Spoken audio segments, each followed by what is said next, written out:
देखिए स्टूडेंट्स, आज हम जानेंगे अंग्रेजी शब्द एडजेक्टिव कितने प्रकार के होते हैं। स्टूडेंट्स, एडजेक्टिव कितने प्रकार के होते हैं, आज हम इस चीज को सही ढंग से, सही तरीके से हिंदी में समझेंगे। तो चलिए शुरू करें। स्टूडेंट्स, देखिए एडजेक्टिव एक विशेष प्रकार के अंग्रेजी शब्द होते हैं। एडजेक्टिव एक विशेष प्रकार के अंग्रेजी शब्द होते हैं जो नाउन, प्रोनाउन और नाउन प्रोनाउन द्वारा प्रदान की जाने वाली इंफॉर्मेशन की क्लैरिटी यानी स्पष्टता में वृद्धि करने के लिए प्रयोग किए जाते हैं। देखिए स्टूडेंट्स, एडजेक्टिव के बारे में ये बात आप समझ लीजिए कि एडजेक्टिव जो अंग्रेजी शब्द होते हैं, ये शब्द नाउन और प्रोनाउन द्वारा प्रदान की जाने वाली इंफॉर्मेशन की क्लैरिटी यानी स्पष्टता में वृद्धि करने का काम करते हैं। स्टूडेंट्स, अगर एडजेक्टिव का प्रयोग ना किया जाए तो हम चीजों को ठीक से नहीं समझ पाएंगे। इसलिए एडजेक्टिव बहुत ही काम के अंग्रेजी शब्द हैं। ये चीजों के बारे में बहुत कुछ हमें बताते हैं और जिनसे चीजों को समझने, उन्हें जानने और पहचानने में हमें मदद मिलती है। तो चलिए हमें एडजेक्टिव के प्रकार के बारे में पता करें। ये एडजेक्टिव अंग्रेजी शब्द कितने प्रकार के होते हैं। तो चलिए शुरू करते हैं एडजेक्टिव के प्रकार जानना। देखिए स्टूडेंट, यहाँ पर दिया है एडजेक्टिव के प्रकार, यानी एडजेक्टिव मुख्य रूप से निम्न प्रकार के होते हैं। चलिए अब देखते हैं कौन कौन से प्रकार के एडजेक्टिव हैं। देखिए स्टूडेंट, सबसे पहला एडजेक्टिव का प्रकार है, देखिए चीजों। चीजों नंबर एक, चीजों यानी व्यक्ति, वस्तु, स्थान आदि, ये चीजें हैं। इन चीजों के गुण अवगुण दर्शाने वाले अंग्रेजी शब्द ये एडजेक्टिव होते हैं, यानी इनको एडजेक्टिव ऑफ क्वालिटी भी कहते हैं। यानी जो अंग्रेजी शब्द चीजों के गुण अवगुण बताते हैं या गुण अवगुण का हमें बोध कराते हैं, एहसास कराते हैं, वो अंग्रेजी शब्द भी एडजेक्टिव होते हैं। तो देखिए कैसे हैं ये। जैसे Raghav is a good boy, Raghav एक अच्छा लड़का है। तो देखिए स्टूडेंट, यहाँ पर जो गुड है ये हमें इस बॉय के गुण होने का बोध करा रहा है। ये गुण का बोध करा रहा है, ये गुण को दर्शा रहा है। ये चीज है व्यक्ति, और ये गुड जो शब्द है ये इस व्यक्ति के गुण का हमें बोध करा रहा है, यानी कि इस व्यक्ति के गुण दर्शा रहा है। ये एड गुड, तो इसलिए ये गुणवाचक विशेषण है जो चीजों के गुण का हमें बोध कराता है। दूसरा एग्जाम्पल है, this is a beautiful flower. यहाँ पर देखिए ये फ्लावर है, फूल, ये वस्तु है, एक चीज है, और ये ब्यूटीफुल यहाँ पर इसका गुण दर्शाने वाला अंग्रेजी शब्द है, गुण, क्वालिटी। तो ये देखिए ये शब्द है गुणवाचक, इसको गुणवाचक विशेषण बोलेंगे जो चीजों के गुण का हमें बोध कराता है, क्वालिटी का। और दूसरा अंग्रेजी शब्द है चीजों की मात्रा। चीजों की मात्रा या परिमाण यानी कि क्वांटिटी बताने या दर्शाने या बोध कराने वाले अंग्रेजी शब्द। तो दूसरे प्रकार में आता है ऐसे अंग्रेजी शब्द जो चीजों की मात्रा या परिमाण का यानी क्वालिटी का हमें बोध कराते हैं।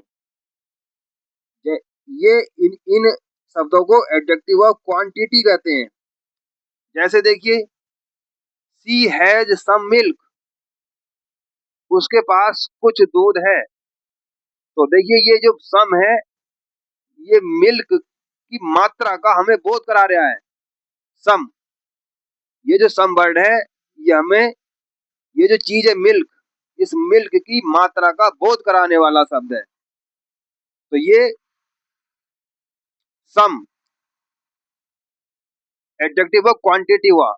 दूसरा है the little, there is little water in the बोतल, बोतल में थोड़ा पानी है। तो ये थोड़ा, थोड़ा जो लिखा है लिटिल वाटर, थोड़ा पानी, तो देखो ये लिटिल भी इस पानी की मात्रा का हमें बोध करा रहा है।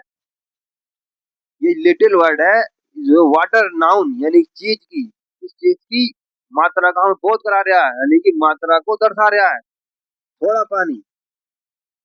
और देखिए तीसरा एडजेक्टिव का प्रकार है एडजेक्टिव शब्द चीजों की संख्या, यानी कि चीजें जो है व्यक्ति वस्तु स्थान, इनकी संख्या दर्शाने वाले, इनकी संख्या का बोध कराने वाले अंग्रेजी शब्द भी एडजेक्टिव होते हैं। इनको एडजेक्टिव ऑफ नंबर बोलते हैं। देखिए जैसे आई हैव टू बुक्स, मेरे पास दो किताबें हैं। तो टू, ये देखिए संख्या का हमें बोध करा रहा है, किसकी, बुक्स की। ये वस्तु है, ये चीज है, और ये टू इसकी संख्या का हमें बोध करा रहा है। तो ऐसे बहुत सारे आप देखना मिलेंगे जो चीजों की संख्या का बोध कराते हैं, चीजों की संख्या को दर्शाते हैं, तो वो भी एडजेक्टिव होते हैं। और ये ऐसे एडजेक्टिवों को एडजेक्टिव ऑफ नंबर कहते हैं। अब चौथा देखिए, ये है चीजों की ओर संकेत दर्शाने वाले अंग्रेजी शब्द। चीजों की ओर संकेत दर्शाने वाले अंग्रेजी शब्दों को भी एडजेक्टिव कहते हैं। इनको जो डिमॉन्स्ट्रेटिव एडजेक्टिव, ग्रामर की भाषा में डिमॉन्स्ट्रेटिव एडजेक्टिव, यानी कि जो अंग्रेजी शब्द चीजों की ओर संकेत करते हैं, संकेत दर्शाते हैं, संकेत का बोध कराते हैं हमें, वो डिमॉन्स्ट्रेटिव एडजेक्टिव होते हैं। देखिए एग्जांपल से समझिए, दिस ट्री, तो ये संकेत कर रहा है, दिस ट्री ये पेड़ है, ये चीज है, वस्तु। अब ये दिस है, इसकी ओर संकेत कर रहा है कि यह पेड़, ये है पेड़, ये, तो ये पेड़ हमारा है, अवर्स, ये देखिए हमारा, अवर्स का मतलब हमारा, ये पेड़ हमारा है, मतलब हम कह रहे हैं, कोई कह रहा है, पेड़ भी पास नहीं है उसके, वो कह रहा है ये पेड़ हमारा है। अब देखिए यहाँ पे ये दूसरा है दोज ट्री, ये दोज भी, ये देखो ये ट्री की ओर डिमॉन्स्ट्रेट कर रहा है, संकेत बता रहा है, संकेत का बहुत हमें करा रहा है कि वो पेड़, वे पेड़, दोज ट्री, वे पेड़, जो दूर की ओर संकेत कर रहा है, ये दोज दूर की तरफ का संकेत है, दोज ट्री आर डियर्स, यानी कि वे पेड़ उनके हैं, डियर्स उनके, यहाँ पर डियर्स मतलब उनके हैं। और देखिए ये 5 वाला क्या है, चीजों पर स्वामित्व अधिकार, इसको पोजेशन भी कहते हैं, मानी मालिकाना हक भी कह सकते हैं। चीजों पर स्वामित्व अधिकार या मालिकाना हक, पोजेशन दर्शाने वाले अंग्रेजी शब्द भी एडजेक्टिव होते हैं। इनको पजेसिव एडजेक्टिव कहते हैं। यानी जो अंग्रेजी शब्द किसी चीज पर किसी का स्वामित्व या मालिकाना हक या अधिकार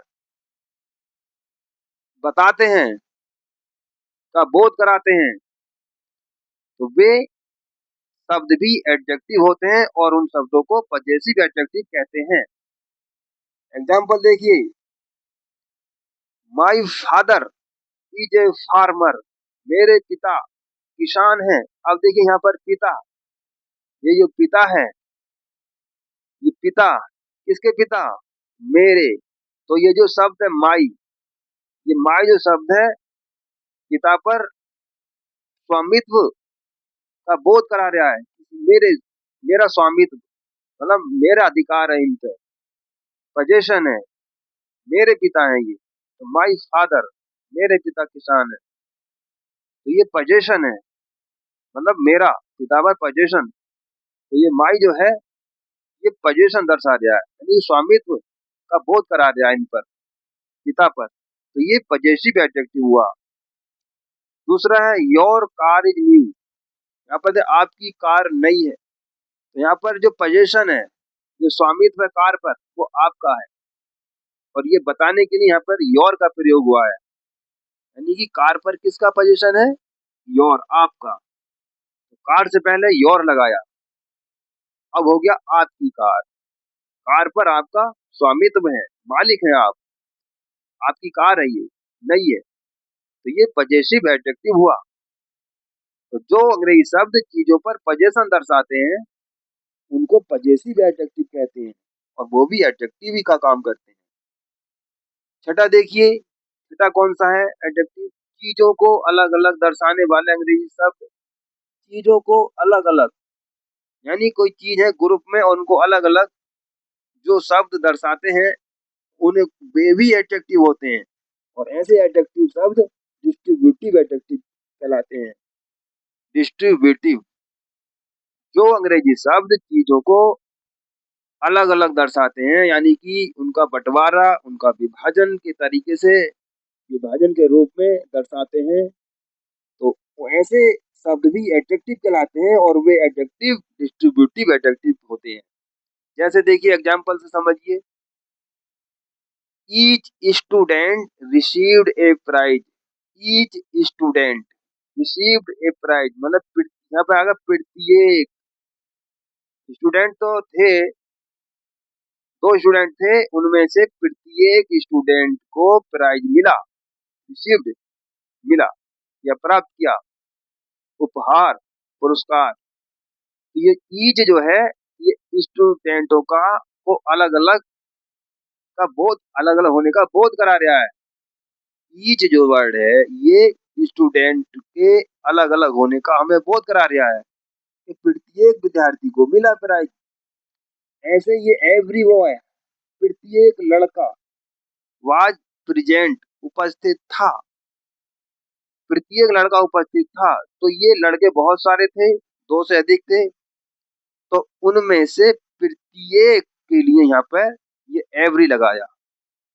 ये लड़कों को अलग अलग होने का बोध करा रहा है, लड़कों के अलग अलग होने का बोध, यानी कि अलग अलग या विभाजन, डिस्ट्रीब्यूशन, विभाजित रूप में ये दर्शा रहा है, विभाजित रूप को का बोध करा रहा है एवरी बॉय, एवरी। तो ये एवरी जो है डिस्ट्रीब्यूटिव एडजेक्टिव है, प्रत्येक, अब उसका मतलब प्रत्येक लड़का उपस्थित था। अगला देखिए, चीजों पर व्यक्तिगत स्वामित्व। व्यक्तिगत यानी कि पर्सनल, मालिकाना हक, पर्सनल मालिकाना हक, उस पर किसी का नहीं हो सकता। ऐसे अंग्रेजी शब्द भी यानी कि एडजेक्टिव कहलाते हैं जो चीजों पर व्यक्तिगत स्वामित्व का बोध कराते हैं, व्यक्तिगत मालिकाना हक का बोध कराते हैं। ऐसे शब्द भी एडजेक्टिव होते हैं। ये एडजेक्टिव प्रॉपर एडजेक्टिव कहलाते हैं। प्रॉपर देखिए कैसे होते हैं वे। जैसे किसी ने कहा ही लाइक्स इंडियन फूड, उसे भारतीय भोजन पसंद है, भारतीय। तो देखिए यहाँ पर भोजन पर किसका स्वामित्व है? व्यक्तिगत स्वामित्व है इंडिया का, भारत का भोजन। तो उसे भारत का ही जो भोजन है वो पसंद है, और किसी देश का पसंद नहीं है। भारत का भोजन भारत का ही है, वो किसी और का नहीं हो सकता। इसलिए ये प्रॉपर पोजीशन की बात यहाँ पर की जा रही है, प्रॉपर है, भारत का ही भोजन उसे पसंद है। तो इंडियन फूड, तो फूड पर जो पोजीशन है वो इंडिया का है, इंडिया इस भोजन की मालिक है, और जिस भोजन की मालिक इंडिया है उसी भोजन को वो पसंद करता है, उसे भारतीय भोजन पसंद है।